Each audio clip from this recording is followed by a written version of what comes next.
Hi everyone, welcome back to my channel. My name is Sophie and today I want to talk to you about some intentional shopping habits that has completely changed the way that I shop. On this minimalist journey, I knew that it was not realistic or sustainable to stop shopping altogether. So instead, I knew that I needed to re-examine my consumer habits to maximize my purchasing power and also to get the most value out of my purchases. In my previous videos, I had mentioned about some unhealthy shopping habits that I've had in the past. It's quite surreal to think back on the money and the time that I spent on these things that were very unnecessary to me. I would come home exhausted from a long day at work and shop out of boredom to compensate for the unfulfillment I felt at the end of the day. And I had this incessant need to either add things to my house or to my already overflowing closet. And I remember at one point having packages delivered to my door almost every week. And thinking back, this was a mini escape from my reality. It was an easy and quick way to just turn off my brain and build up this fantasy life. Now, I genuinely don't feel the need to shop, and I don't get excited about buying new things.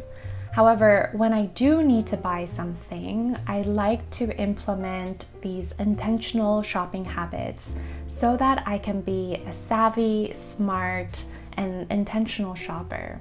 So without further ado, here are my tips. Opportunity cost is what we must give up in order to get the thing that we desire. And I think thinking about the opportunity cost is crucial because it makes us become more aware of how we're spending our limited time, money, and resources. For example, if I spend $50 to buy a shirt, I'm foregoing the chance to use that $50 for my groceries, gas, bills, and everything else. We can't have everything we want in life. So when we choose one, we necessarily have to give up on others. Thinking about alternative uses for our resources can be a guidance in our decision making. It will help us to make the best choices with our precious and limited resources. If I need to buy something, I will make sure to do the research ahead of time. And I will check the reviews to make sure that it can't be price matched, and also to look into the brands and companies that I'm actually buying from.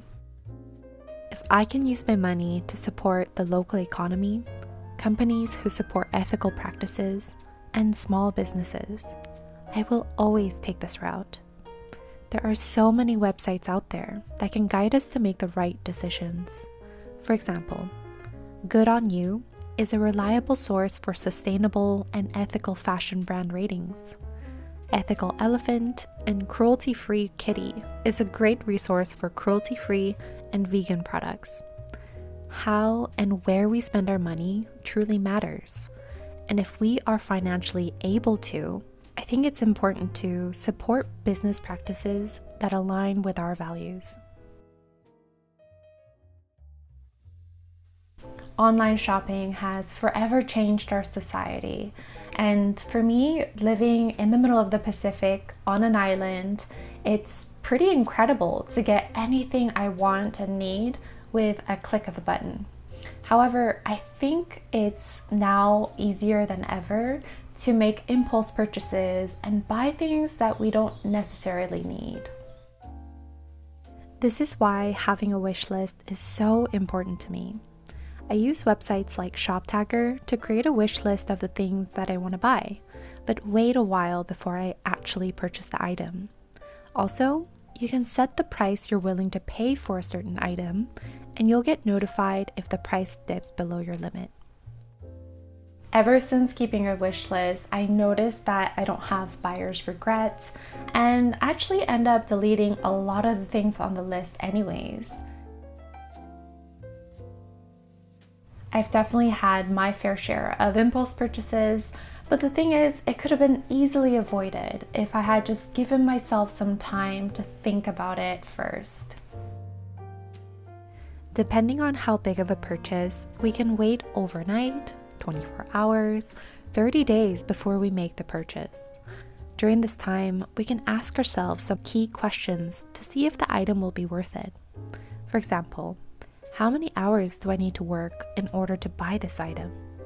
Does this item fit into my everyday lifestyle? How much use will I get out of this item? These questions help me to put things into perspective and guide me to make rational decisions.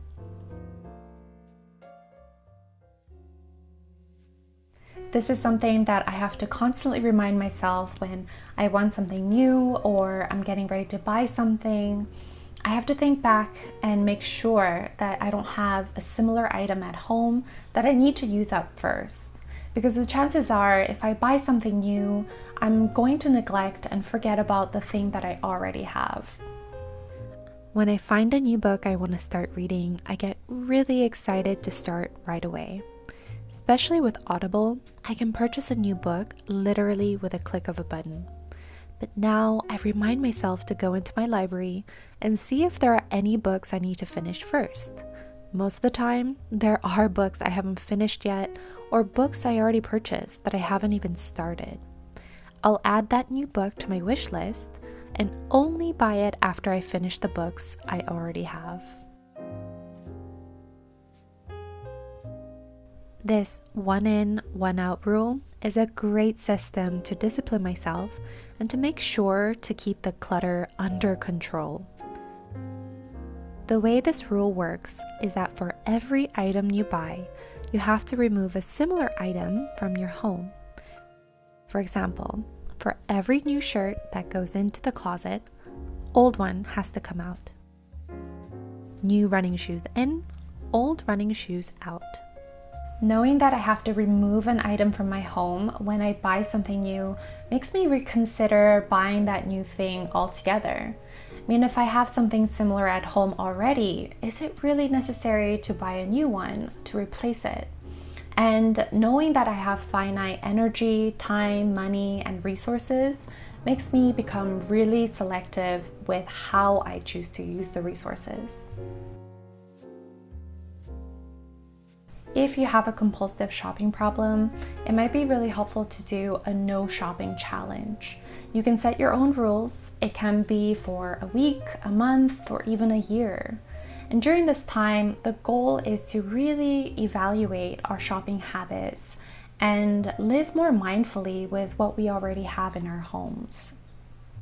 There are other benefits to this challenge as well. It can give us a chance to pay off debt that we accrued over the holidays. It can give us perspective on what we truly need. We can use that extra savings to reach other goals, like building up an emergency fund or paying down an existing debt. You can make your own rules, but the key is to be committed and know why you started this challenge in the first place.